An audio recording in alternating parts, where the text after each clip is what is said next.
आणि आता बातम्या पाहूयात सविस्तर। शनिवारची संध्याकाळ गाजली ती उपमुख्यमंत्री देवेंद्र फडणवीस यांच्या फटकेबाजीनं, कारण भाजपच्या कार्यकारिणीची बैठक पार पडली आणि या बैठकीच्या समारोपाच्या भाषणात देवेंद्र फडणवीस यांनी शिवसेनेवर घणाघाती टीका केली। 2019 मध्ये तुटलेल्या युतीवरून त्यांनी उद्धव ठाकरे यांना लक्ष्य केलं।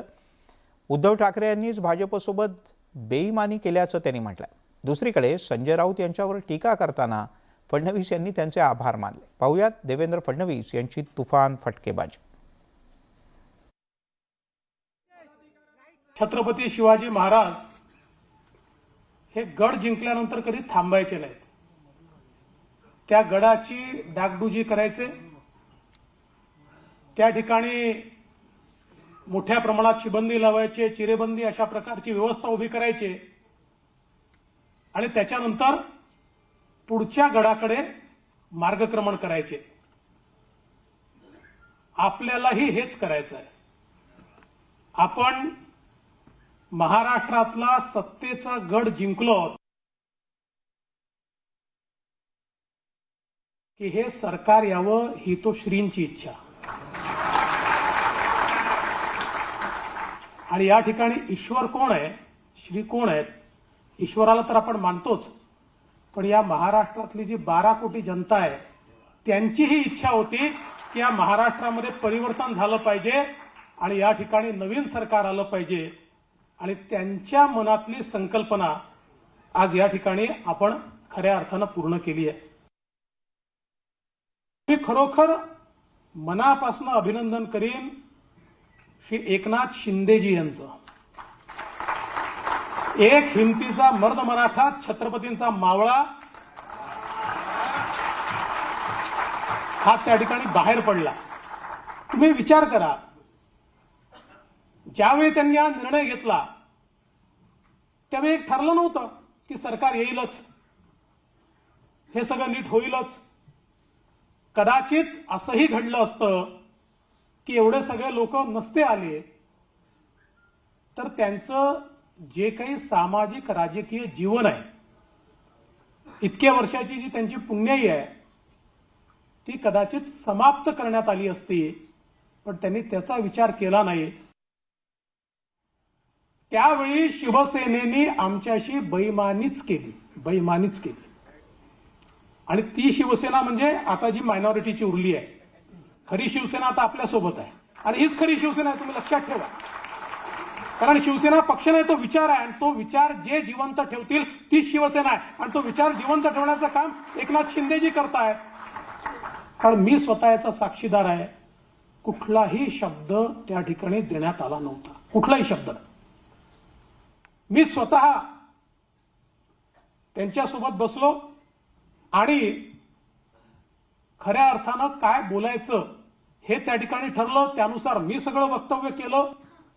प्रत्येक सभेमध्ये माननीय मोदीजी हे सांगायचे की देवेंद्र फडणवीसांच्या नेतृत्वात आम्ही लढतोय। अमितभाई सांगायचे, स्वतः उद्धवजींनी देखील सांगितलंय। आणि असं असताना कुठेतरी आमच्या सोबत षडयंत्र झालं। पण या महाराष्ट्रामध्ये पहिल्यांदा असं झालं की 50 आमदारांनी आणि त्यातले 9 मंत्री आहेत सरकार सोडून विरोधी पक्षाकडे येण्याचा निर्णय केला। ते सरकारमध्ये होते, पण त्यांच्या हे लक्षात आलं की सरकार आहे तरी कुठे।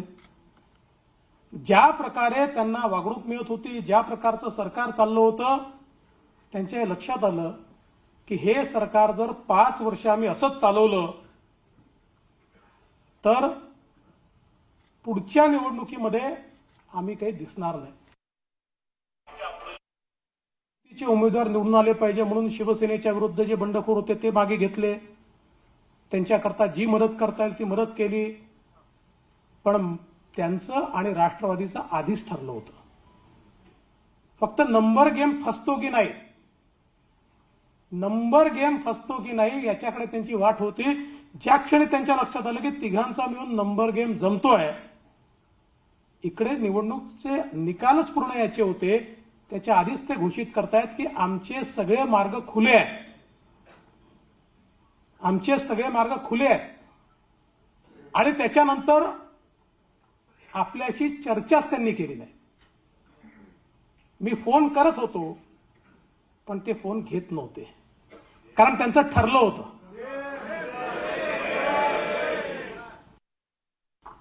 ज्या दिवशी हे ठरवलं त्या दिवशी त्यांनाही माहित नव्हतं काय होणार आहे, मलाही माहित नव्हतं काय होणार आहे. पण महाराष्ट्राच्या हिताकरता हे करणं आवश्यक होतं, म्हणून त्या ठिकाणी ते केलं. आणि अनेक कथा कहाण्या तयार झाल्या, कारण हे खरंच आहे की आपल्यापैकी अनेकांना आश्चर्य वाटलं ज्यावेळेस ही घोषणा झाली की एकनाथ शिंदेजी हे मुख्यमंत्री होतील. पण हे काय अचानक घडलं नव्हतं, हे ठरवून घडलं होतं. आज एवढे मोठे लोक या ठिकाणी घेऊन ते येत असताना त्यांना नेतृत्व देणं हे तर महत्वाचं होतंच, पण त्याहीपेक्षा महत्वाचं काय होतं तर भारतीय जनता पार्टी सत्ता पिपासू नाही आहे. तिकडे एकनाथ शिंदे यांना मुख्यमंत्रीपदी मिळालेली संधी आणि देवेंद्र फडणवीस यांनी स्वीकारलेलं उपमुख्यमंत्रीपद याची चर्चा अद्यापही आहे. विशेष म्हणजे भाजपच्या कार्यकारिणीत स्वतः प्रदेशाध्यक्ष चंद्रकांत पाटील यांनीच मुख्यमंत्रीपदावरून त्यांच्या मनातली भावना बोलून दाखवली. पण त्यांच्या या विधानानंतर राजकारण तापलं आणि हे विधानच भाजपनं आता सोशल मीडियातूनच डिलीट केलंय. हे सरकार योग्य प्रकारे चाललं पाहिजे ही जबाबदारी माझी देखील असेल आणि त्याकरता पूर्ण साथ आणि समर्थन या सरकारला मी देणार. 30 जून 2022 रोजी देवेंद्र फडणवीस यांच्या या घोषणेनं संपूर्ण महाराष्ट्र अवाक झाला. सत्तांतरानंतर देवेंद्र फडणवीसच मुख्यमंत्री होणार असं बहुतेक सगळ्यांनाच वाटत होतं, पण घडलं वेगळंच. स्वतः फडणवीस यांनी एकनाथ शिंदे यांचं नाव घोषित केलं आणि भाजपसह अनेकांना धक्का बसला. हा धक्का किती मोठा होता याविषयीचा मोठा गौप्यस्फोट भाजपचे प्रदेशाध्यक्ष चंद्रकांत पाटील यांनी पक्षाच्या कार्यकारिणी बैठकीत केला. अक्षरशः मनावर दगड ठेवून आपण सगळ्यांनी आणि प्रामुख्याने माननीय देवेंद्रजींनी आपल्या केंद्रीय नेतृत्वाने निर्णय केला की महाराष्ट्राचे मुख्यमंत्री एकनाथजी शिंदे होते.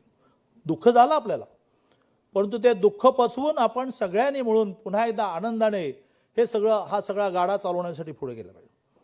देवेंद्रजींना स्वर्गीय वसंतराव नाईकांनंतर सलग 5 वर्ष मुख्यमंत्री राहणारे देवेंद्रजी हे सगळे छुटूरपुटूर आहेत ना, वर्ष 6 महिने केंद्राने बोलवले की घरी, अशांच्या पार्श्वभूमीवर ज्या देशाचं स्वप्न पाहतात हे होणार ते होणार, अशांच्या पार्श्वभूमीवर सलग 5 वर्ष देवेंद्रजींनी यशस्वीपणे महाराष्ट्राचं मुख्यमंत्री म्हणून काम केल्यानंतर आपण कल्पना करा की त्यांना या महाराष्ट्राचं उपमुख्यमंत्री ही जबाबदारी घ्यावी लागली. चंद्रकांत पाटील यांच्या विधानानं एकच खळबळ उडाली. या वादग्रस्त विधानानंतर राष्ट्रवादीचे अध्यक्ष शरद पवार यांनी अंतर्गत मुद्दा असल्याचं सांगत भाजप आणि शिंदे गटाला चिमटा काढला. अंतर्गत कसं एक जगत डोक्यावर ठेवला तर छातीवर ठेवला अंतर्गत. दुसरीकडे भाजप आणि शिंदे गटाकडून चंद्रकांत पाटील यांच्या विधानावर प्रतिक्रिया येत आहेत. तत्कालीन पदाधिकाऱ्यांच्या मनातली भावना चंद्रकांत पाटील यांनी बोलून दाखवल्याचं सांगत त्यांच्या विधानाबद्दल सारवासारव केली जाते. भाजपचे अध्यक्ष माननीय चंद्रकांत दादा पाटील यांनी तत्कालीन प्रासंगिक त्यावेळेला कार्यकर्त्यांच्या मनातील भावार्थ त्या ठिकाणी प्रदर्शित केला. माननीय चंद्रकांत दादा पाटलांचंही ते मत नाही ना माननीय चंद्रकांत दादांचा तो निर्णय आहे. त्यामुळे भारतीय जनता पक्षाने या प्रस्तावात तत्कालीन कार्यकर्त्यांना जो धक्का बसला त्याबद्दलचं विश्लेषण करणारा तो भावार्थ आहे. चंद्रकांत दादांनी जे काही बोलले ते त्यांच्या मनातल्या भावना होत्या. आणि जेव्हा महाराष्ट्र कार्यकारिणीची बैठक असते त्या कार्यकर्त्यांना सुद्धा वाटतं की आपले 105 आमदार आहेत, मग आपला मुख्यमंत्री का झाला नाही. परंतु आताची राजकीय परिस्थिती पाहता हा निर्णय चंद्रकांत दादांनी घेतलेला नाही किंवा देवेंद्र फडणवीस साहेबांनी घेतला नाही किंवा एकनाथ शिंदे साहेबांनी घेतला नाही, तर हा वरिष्ठ पातळीवर झालेला निर्णय. चंद्रकांत पाटील यांचं हे वक्तव्य आता वादग्रस्त ठरल्यानंतर त्यांच्या भाषणाचा व्हिडिओच डिलीट करण्यात आलाय. थेट केंद्रीय पातळीवरून याबद्दलचे आदेश मिळाल्यानंतर भाजपच्या सर्व सोशल मीडिया प्लॅटफॉर्मवरून हे भाषण डिलीट करण्यात आलंय. पण चंद्रकांत पाटील जे बोलून गेले त्यावरून सुरू झालेला वादंग तुर्तास तरी थांबण्याची शक्यता नाही. Bureau report, news 18 Lokmat. तिकडे मनावर दगड ठेवून एकनाथ शिंदे यांना मुख्यमंत्री केलं असं वक्तव्य पाटील यांनी केलं होतं. त्यानंतर राजकीय वर्तुळात चर्चांना उधाण आलं. एकनाथ शिंदे हेच आपले नेते आहेत आणि चंद्रकांत पाटील यांच्या विधानाचा चुकीचा अर्थ काढण्यात आला असं फडणवीस यांनी म्हटलं आणि राजकीय वर्तुळातल्या चर्चांना पूर्णविराम देण्याचा प्रयत्न केला. एकनाथराव शिंदे हे आपले नेते आहेत. कुठल्याही आपण सगळ्यांनी लक्षात घेतलं पाहिजे, कुठल्याही सरकारचे एकच मुख्यमंत्री असतात आणि मुख्यमंत्री हेच नेते असतात आणि त्यामुळे आपल्या सगळ्यांचे नेते शिंदेजीच आहेत. हे मी याकरता सांगतो की मगाशी चंद्रकांत दादांनी काही गोष्टी सांगितल्या, त्याचे वेगळे अर्थ काढण्यात आले. चंद्रकांत दादांनी एवढंच सांगितलं की आपल्याला हे माहिती नव्हतं, आपल्याला असं वाटत होतं आपलंच सरकार येणार आहे, आपल्याला असं वाटत होतं की देवेंद्र फडणवीसच मुख्यमंत्री होणार आहे. अचानक हा निर्णय आल्यामुळे आपल्याला धक्का बसला.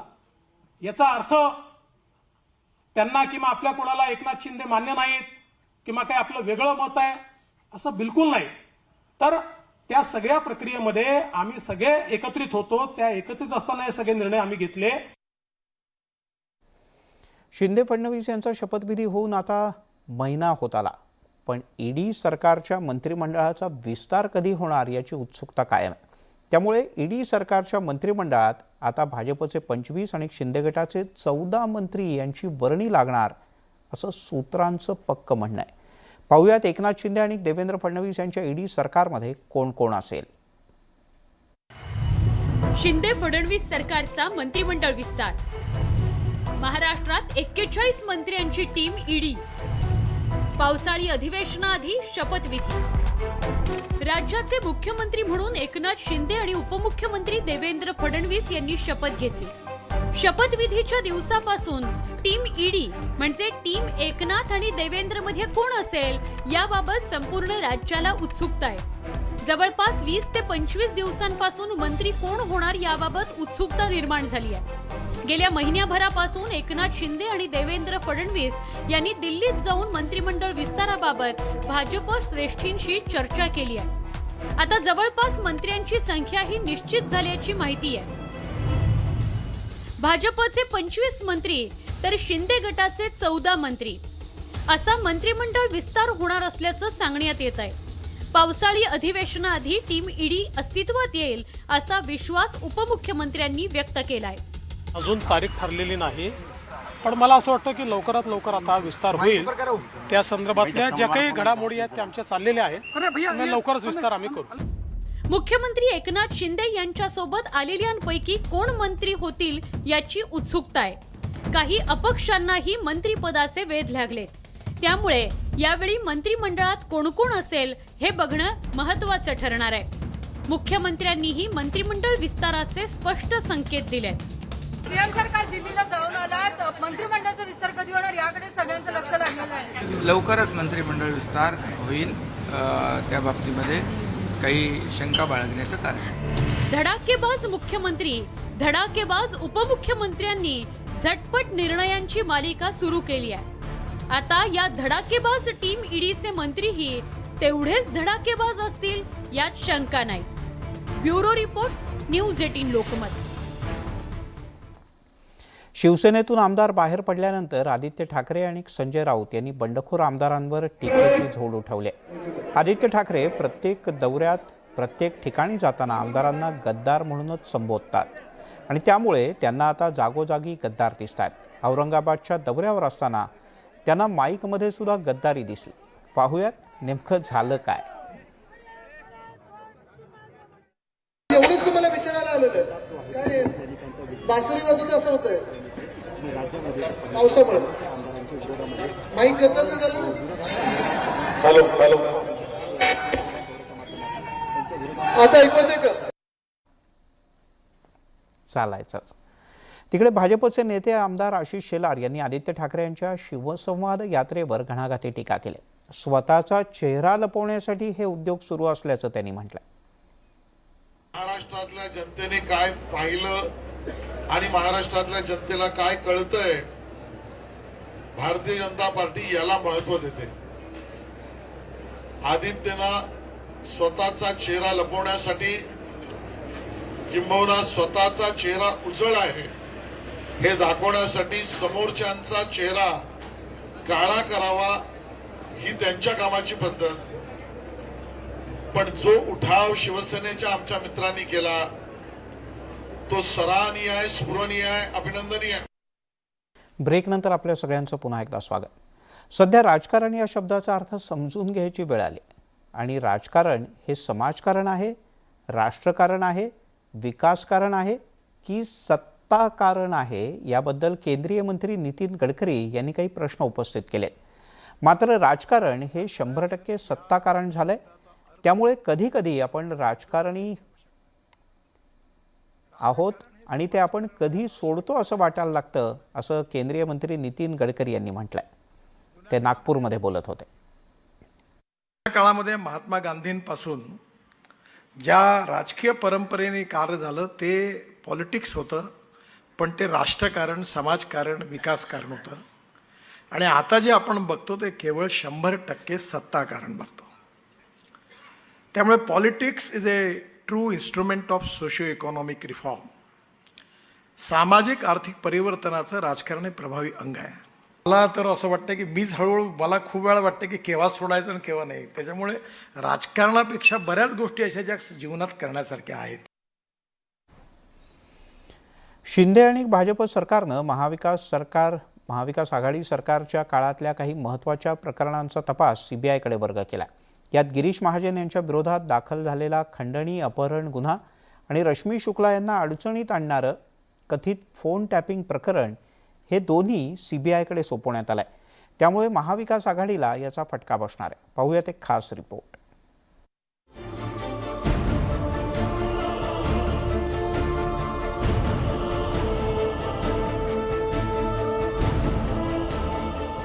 सत्तेत येताच शिंदे आणि भाजप सरकारनं मविया सरकारच्या काही महत्त्वपूर्ण निर्णयांना स्थगिती दिली आणि त्यात आता पुन्हा एकदा मविया सरकारमधले काही महत्त्वपूर्ण प्रकरणांचे निर्णय महाराष्ट्र पोलिसांकडून काढून सीबीआयकडे वर्ग करण्यात आले. यात रश्मी शुक्ला यांचं फोन टॅपिंग प्रकरण आणि भाजपचे संकटमोचक म्हटले जाणारे गिरीश महाजनांवरचे खंडणीचे आरोप आणि इतर 28 प्रकरणंही सीबीआयकडे वर्ग करण्यात आली आहेत. राज्यातले सगळे अधिकारी, मंत्री, पदाधिकारी हे सगळ्या कटकारात सामील होते आणि त्यामुळे आम्हाला न्याय मिळेल असं वाटत नव्हतं आणि म्हणून आम्ही सांगितलं की याची चौकशी सीबीआयकडे द्या. भाजपात असताना एकनाथ खडसे आणि गिरीश महाजन यांच्यातलं शीतयुद्ध संपूर्ण महाराष्ट्रानं बघितलंय. राजकीय कोंडी करण्यासाठी खडसे आणि मविया सरकारमधले तेव्हाचे गृहमंत्री अनिल देशमुखांनी खोटी केस रचल्याचा आरोपही गिरीश महाजन यांनी केलाय. माझ्या विरोधामध्ये जी केस टाकलेली 3 वर्ष 12 दिवस पूर्वीची केस, मी कोणाला तरी धमकी दिली, माझ्या पियेने चाकू मारला, त्यावेळेचे तत्कालीन गृहमंत्री अनिल देशमुख ज्यांच्या सूचना वारंवार त्यांना होत्या, खडसेंचं नाव त्या क्लिपमध्ये, त्यांच्या सूचना वारंवार त्यांना होत्या. राजकीय नेत्यांचे फोन टॅप केल्याचा ठपका मविया सरकारनं रश्मी शुक्ला यांच्यावर ठेवला.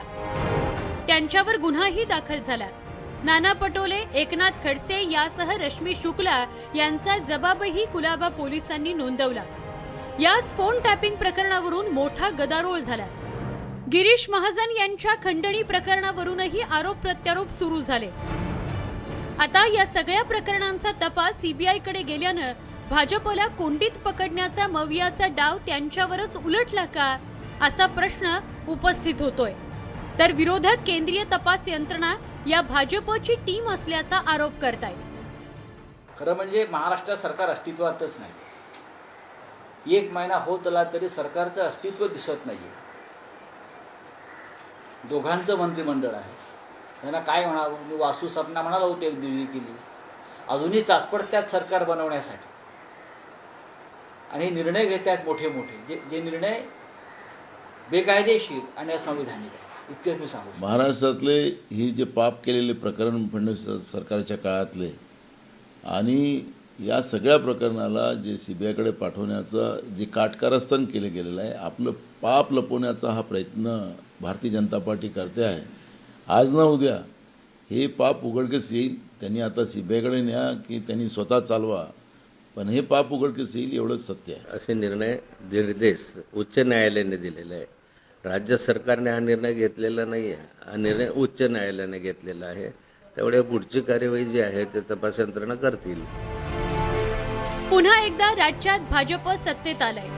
ईडी, सीबीआय अशा केंद्रीय यंत्रणांचा भाजप गैरवापर करतय असा आरोप विरोधक वारंवार करतात. तर सत्तेचा दुरुपयोग मविया सरकारनं केला असा आरोपही भाजपनं केलाय. आता या तपासात अंतिम निष्कर्ष काय निघणार हा प्रश्न आज जरी अनुत्तरित असला तरी राज्यात सुडाच्या राजकारणाची ही नांदी म्हणायला नक्कीच हरकत नाही. आता सीबीआयकडे हा तपास गेल्यानंतर प्रवीण चव्हाण जे तत्कालीन सरकारी वकील होते, ज्यांना मविया सरकारनं त्याच वेळेस हटवलं जरी असलं तरी पण त्या संभाषणातले सगळे तांत्रिक विश्लेषण करून संभाषणातले सगळेच राजकीय नेते, प्रशासकीय अधिकारी, पोलीस अधिकारी या सगळ्यांचेच पुरावे जर का सीबीआयनं ग्राह्य धरले, संभाषणातले पुरावे ग्राह्य धरले तर हे सगळेच जण अडचणीत येऊ शकतात असे स्पष्ट संकेत दिसून येत आहे. व्हिडिओ जर्नलिस्ट उमेश गोयलकरसह प्रशांत बाग, न्यूज 18 लोकमत, मुंबई. मुख्यमंत्री एकनाथ शिंदे यांच्या बंडानंतर आता शिवसेनेवर आरोपांचं सत्र सुरू झालंय. शिंदे गटातील आमदार शिवसेनेतल्या नेत्यांवर आरोप करत असतानाच आता भाजपकडून सुद्धा थेट उद्धव ठाकरे यांच्यावर निशाणा साधला जातोय. भाजपचे आमदार आणि नारायण राणे यांचे सुपुत्र नितेश राणे यांनी उद्धव ठाकरे यांनी राणेंना संपवण्याची सुपारी दिली होती असा खळबळजनक आरोप केला. उद्धव ठाकरे आणि नारायण राणे कुटुंबातील राजकीय वैर सर्वश्रुत आहे. त्यात एकनाथ शिंदेंच्या बंडानंतर राणे कुटुंबीय सातत्यानं उद्धव ठाकरे आणि आदित्य ठाकरेंना लक्ष्य करतायत. आता तर भाजपचे आमदार आणि राणेंचे पुत्र नितेश राणे यांनी उद्धव ठाकरेंवर अत्यंत गंभीर आरोप केलेत. शिवसेना सोडली त्यावेळी राणेंना संपवण्यासाठी उद्धव ठाकरेंनी सुपारी दिल्याचा खळबळजनक आरोप नितेश राणेंनी केलाय. त्याच पक्षप्रमुखांकडून राणे साहेबांच्याबद्दल किंवा राणे साहेबांवर सुपारी देण्याचं काम असंख्य वेळी झालेलं आहे. ही माहिती आमच्याकडे आहे, तोच पुरावेही आहेत. खरं तर एकनाथ शिंदेंच्या बंडानं शिवसेनेत आधीच पडझड सुरू झाली आहे. सातत्यानं शिवसेनेला खिंडार पडतात. पक्षप्रमुखांची साथ सोडून काही जिल्ह्यांमध्ये शिवसैनिक शिंदेंचा हात पकडतायत. त्यातच नितेश राणेंच्या आरोपांनी भाजपकडून शिवसेनेला आणखी घायाळ करण्याचा प्रयत्न सुरू झाल्याचं चित्र आहे. पण पवारांनी नितेश राणेंचा आरोप अनुल्लेखानच हाणून पाडण्याचा प्रयत्न केला.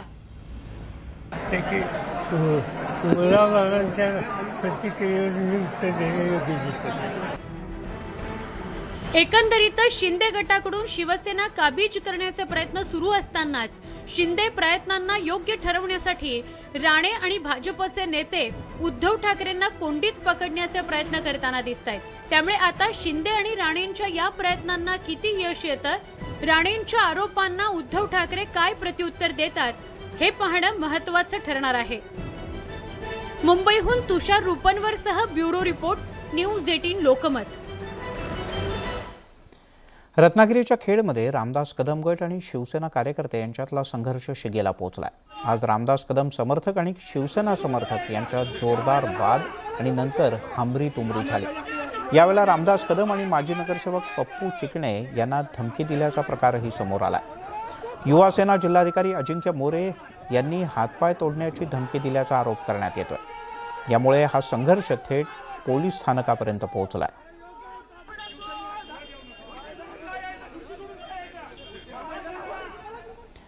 शिवसेनेत पडलेल्या गटाचे पडसाद आता रस्त्यावर सुद्धा पाहायला मिळाले आहेत. चिपळूण शहरात शिंदे समर्थकांनी लावलेले आभाराचे बॅनर दुसऱ्या गटानं रातोरात फाडून टाकल्याचा प्रकार समोर आलाय. या प्रकारामुळे चिपळूणमध्ये राजकीय तणाव वाढलाय. हा वाद आणखीन चिघळण्याची शक्यता लक्षात घेऊन शहरात पोलीस बंदोबस्तात वाढ करण्यात आली. महापुरात मदत केल्याप्रकरणी चिपळूण शहरासह प्रभागात लावलेल्या आभार बॅनरवरून चिपळूणमध्ये 2 गटात राजकीय संघर्ष पेटला.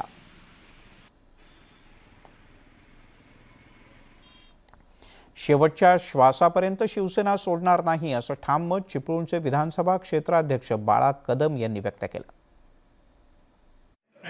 आपलं खरं नाही. आता जोपर्यंत आदित्य आहे तोपर्यंत आम्ही सांभाळलं. आमच्या रक्तात शिवसेना. उद्धव साहेब गेले, शिवसेना सोडून तरी मी शिवसेनेत उद्धव साहेबांनी ऐकू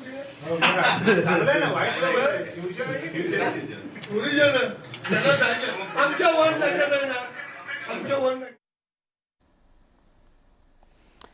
शिवसेना संकटात असताना उद्धव ठाकरे यांच्या पाठीशी उभं राहणं ही आपली नैतिक जबाबदारी आहे, असं अनंत गीते यांनी स्पष्ट केलंय. शिंदे गटाची दखल घेण्याची गरज नाही.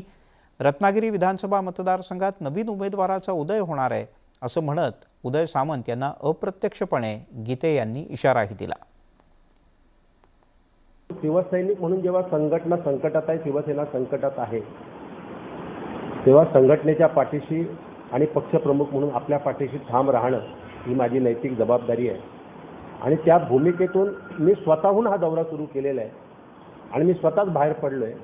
आणि हळूहळू या दोन्ही जिल्ह्यातल्या सर्व शिवसैनिकांना कडवटपणे पक्षप्रमुखांच्या आणि शिवसेनेच्या पाठी उभं करण्याचा मी प्रयत्न करतो. एकनाथ शिंदे आणि देवेंद्र फडणवीस यांचं सरकार स्थापन झाल्यानंतर राज्यामध्ये शिंदे गटाचा पहिला सरपंच होण्याचा मान जळगाव जिल्ह्यातल्या कुसुंबा इथल्या ग्रामपंचायतीला मिळाला. कुसुंबा ग्रामपंचायत माजी मंत्री गुलाबराव पाटील यांच्या नेतृत्वात झालेल्या सरपंच पदाच्या निवडणुकीत यमुनाबाई हिरालाल ठाकरे या सरपंचपदी विराजमान झाले. पाहुयात एक रिपोर्ट.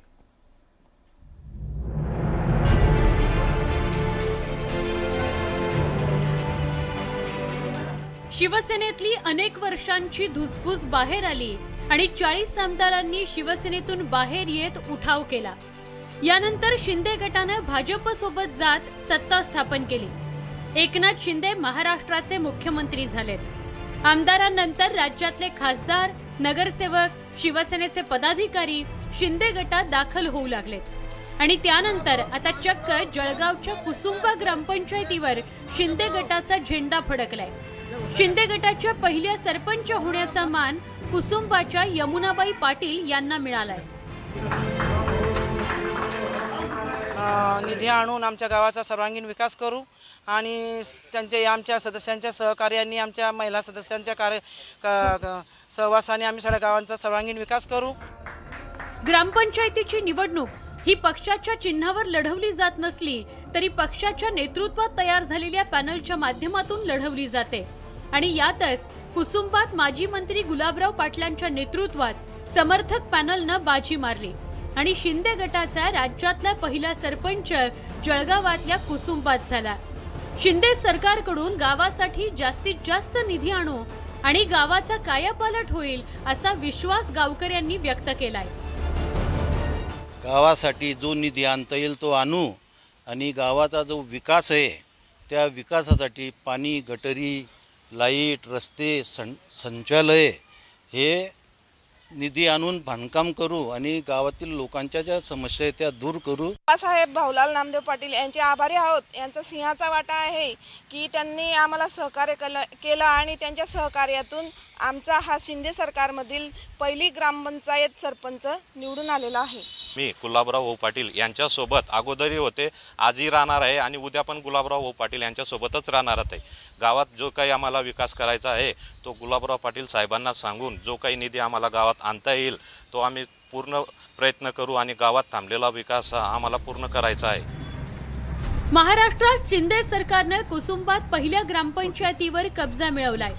नगरसेवक, पदाधिकारी यांना शिंदे गटात सामील केल्यानंतर आता ग्रामपंचायतीवरही शिंदे गटाचा झेंडा फडकायला सुरुवात झाली आहे. गाव पातळीवर शिंदे गटाची ताकद अशीच वाढत राहिली तर उद्धव ठाकरेंना याचा मोठा फटका बसल्याशिवाय राहणार नाही. नितीन नांदुरकर सह bureau report, news 18 Lokmat, Kusumba, Jalgaon. Shinde Fadnavis यांचं सरकार स्थापन झाल्यानंतर सरकार नवनवीन घोषणा करत आहे. पण अशा घोषणा करत असतानाच महाविकास आघाडी सरकारच्या निर्णयांना ब्रेकही लावला जातोय. संभाजी महाराज यांच्या स्मारकाचा निधी रोखण्यात आल्यानं विरोधक आक्रमक झाल्याचं पाहायला मिळतंय. महाविकास आघाडी सरकारच्या अनेक निर्णयांना शिंदे फडणवीस सरकारकडून स्थगिती देण्याचा सपाटा सुरू आहे.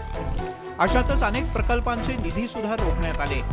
छत्रपती संभाजी महाराज यांच्या स्मारक विकास निधीला राज्य सरकारकडून स्थगिती देण्यात आली आहे आणि यावरूनच महाविकास आघाडीनं शिंदे फडणवीस सरकारवर जोरदार निशाणा साधला आहे.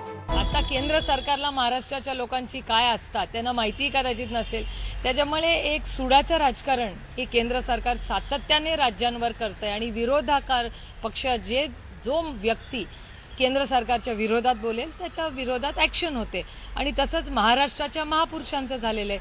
केंद्र सरकारच आज महाराष्ट्र चालवतंय, कारण का काही छोटी गोष्ट असली तर महाराष्ट्राचे माननीय आदरणीय मुख्यमंत्री हे दिल्लीला जातात. जे काही शेवटच्या काळात घेतलेले निर्णय असतात ते बदलवले जातात, ते तिथपर्यंत आपण मान्य करतो. पण आता बजेटमध्ये काम झालेली मंजूर, बजेटमध्ये संभाजी महाराजांच्या त्या स्थळाचा विकास करायसाठी निधी देण्याचा निर्णय झाला, तेही निर्णय रद्द करणं म्हणजे छत्रपतीचा अपमान हे महाराष्ट्रातलं भाजप ईडीचं सरकार करते आहे आणि म्हणून या सरकारचा निषेध काँग्रेसच्या तर्फे आम्ही करतोय. या प्रकरणी राष्ट्रवादीचे खासदार डॉक्टर अमोल कोल्हे यांनी मुख्यमंत्र्यांना स्थगितीच्या निर्णयाचा पुनर्विचार करण्यासाठी विनंती पत्र लिहिलंय. अमोल कोल्हेंनी म्हटलंय, महाविकास आघाडी सरकारच्या कार्यकाळात मुख्यमंत्री उद्धव ठाकरे आणि उपमुख्यमंत्री अजित पवार यांच्याकडे सातत्यानं पाठपुरावा करून वडू तुळापूर इथे छत्रपती संभाजी महाराजांच्या स्मारक विकासासाठी निधी मंजूर करून आणला होता, परंतु त्याला आता स्थगिती देण्यात आल्याची बातमी कानावर आली. मुख्यमंत्री एकनाथ शिंदे आणि उपमुख्यमंत्री फडणवीस साहेबांना माझी कळकळीची विनंती आहे की आपण स्थगितीच्या निर्णयाचा पुनर्विचार करावा. विरोधकांच्याकडून संभाजी महाराजांच्या स्मारकावरून टीका सुरू झाल्यानंतर मुख्यमंत्र्यांनी या प्रकरणी स्पष्टीकरण देत संभाजी महाराज यांचं स्मारकही होणार असल्याचं सांगत वाद शमवण्याचा प्रयत्न केला. त्या कामाला स्थगिती नाही. जी कामं घाई गडबडीमध्ये जे काही 400 GR काढले, जे सरकार अल्पमतात होतं, आम्ही राज्यपाल महोदयांना पत्र दिल्यानंतर घाई गडबडीमध्ये कॅबिनेटमध्ये निर्णय घेतले, त्याचबरोबर काही घाई गडबडी जे GR काढले त्याला स्थगिती आहे आणि ते काही विकास कामांना कुठलीही स्थगिती राज्य सरकार देणार नाही. परंतु ज्या पद्धतीने हे निर्णय घेतलेले आहेत त्याच्यावर आक्षेप आहे आणि छत्रपती संभाजी महाराजांच्या स्मारकाच्या बाबतीमध्ये तर काही विषय येतच नाही. ते आमचं आराध्य दैवत आहे आणि त्यामध्ये शासन कुठेही मागे राहणार नाही. एकंदरीतच सत्तेत आल्यानंतर आधीच्या विरोधी सरकारचे निर्णय बदलणं हा आता राजकीय पायंडा पडलाय. पण शहकाटछायाच्या या राजकारणात विकास कामं आणि जनतेच्या आस्थेच्या विषयांना ब्रेक लागू नये याची काळजी प्रत्येकानंच घ्यायला हवी. मुंबईहून विनोद राठोडसह ब्युरो रिपोर्ट, न्यूज 18 लोकमत. कोल्हापुरात एका घरगुती क्षुल्लक वादातून एकानं शेजारी पाजारी राहणाऱ्या 14 जणांच्या वाहनांची तोडफोड केली. या घटनेत वाहनांचं प्रचंड नुकसान झालंय. दरम्यान पोलिसांनी संबंधित युवकाला ताब्यात घेतलाय. पण वाहनांच्या तोडफोडीच्या मागचं नेमकं कारण काय होतं पाहूयात. अज्ञातांनी वाहनं फोडली,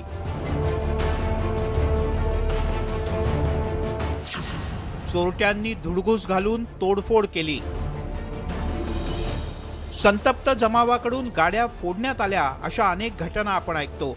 पण कोल्हापुरात एका आगळ्या वेगळ्या कारणानं एका युवकानं तब्बल 14 वाहनांची तोडफोड केली. सकाळी जेव्हा नागरिकांनी आपली वाहनं फुटलेल्या अवस्थेत बघितली तेव्हा पोलिसांच्याकडे धाव घेत एका युवकाला ताब्यात घेतलं. सदरच्या गाड्या ह्या त्याच वस्तीतल्या स्वप्नील तावडे या गृहस्थाच्या घराच्या बाजूला त्या पार्क आहेत. स्वप्नील तावडेला ताब्यात घेतले. स्वप्नील तावडेच्या घरामध्ये त्या गाड्या फोडलेला रॉड पाईप मिळालेला आहे, त्याला काचा सुद्धा लागलेल्या आहेत. घरगुती वादाच्या संतापातून या युवकानं शेजाऱ्यांच्या वाहनांचं नुकसान केलं. या तोडफोडीत हजारो रुपयांचं नुकसान झालंय.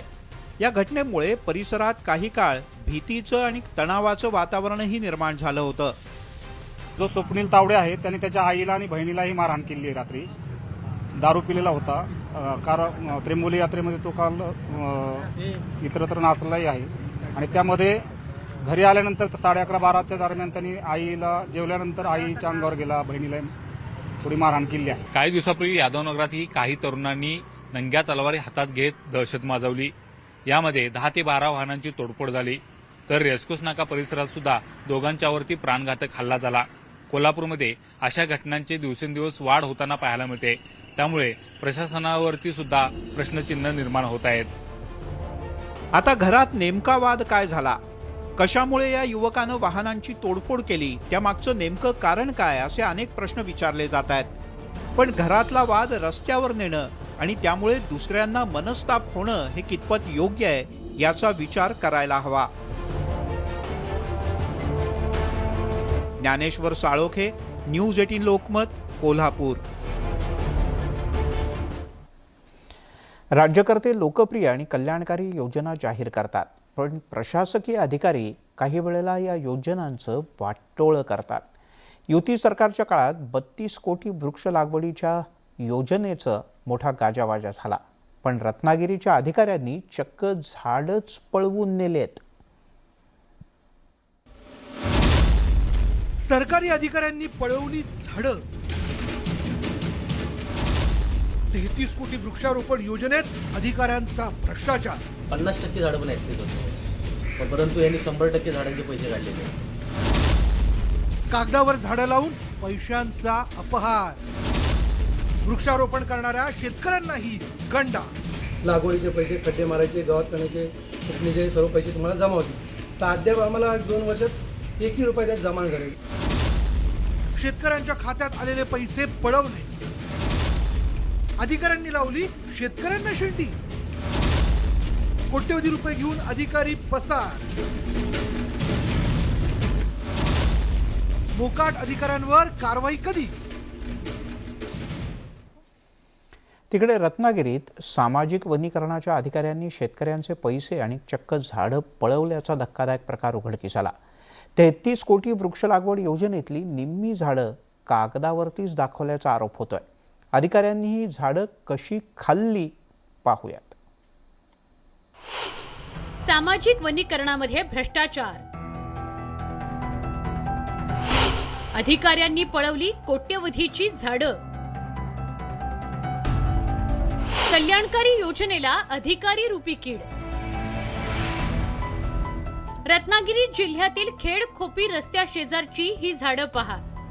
तुम्ही म्हणाल इथे तर मोकळं रान आहे, झाडं कुठं गेली? खरं म्हणजे झाडं लावलीच नाही. फडणवीस सरकारच्या काळात 33 कोटी वृक्ष लागवड ही योजना राबवण्यात आली. खेडच्या वेरळच्या तत्कालीन अधिकाऱ्यांनी झाडं लावण्याची सोंग केली. कागदोपत्री मजूर दाखवून पैसेही लाटले असा आरोप स्थानिकांनी केलाय.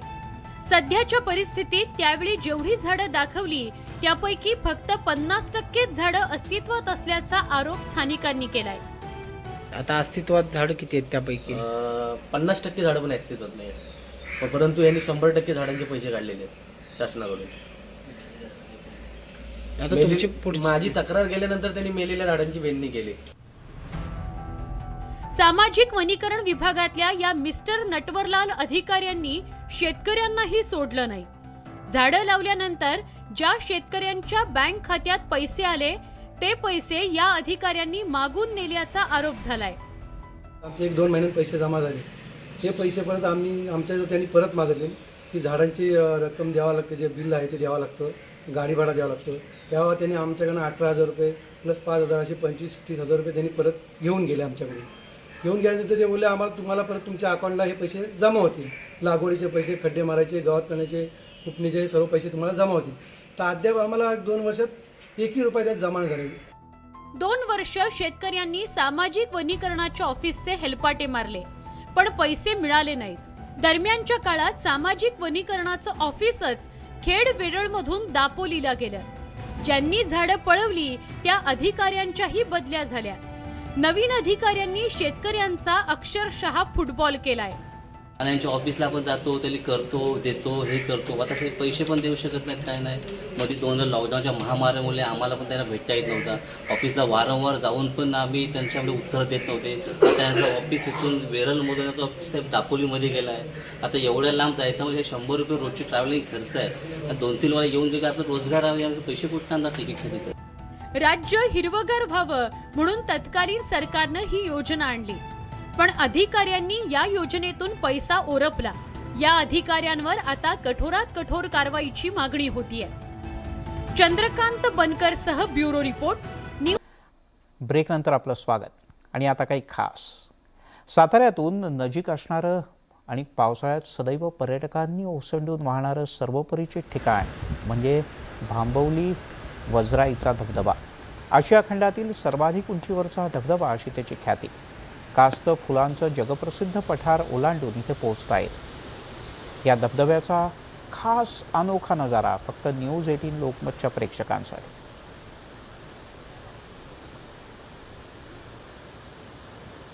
पावसाळा म्हणलं की हिरवीगार झाडी आणि डोंगर दऱ्यातून कोसळणारा धबधबा हे पाहण्यासाठी पर्यटक येत असतात. मात्र भारतातील एक नंबरचा जो धबधबा आहे तो साताऱ्यातील भांबवली वजराई हा धबधबा आहे. अत्यंत मनमोहक असं हे दृश्य, निसर्गाची उधळण करणारं हे जे दृश्य आहे ते न्यूज 18 लोकमतच्या प्रेक्षकांना आम्ही आज दाखवत आहोत.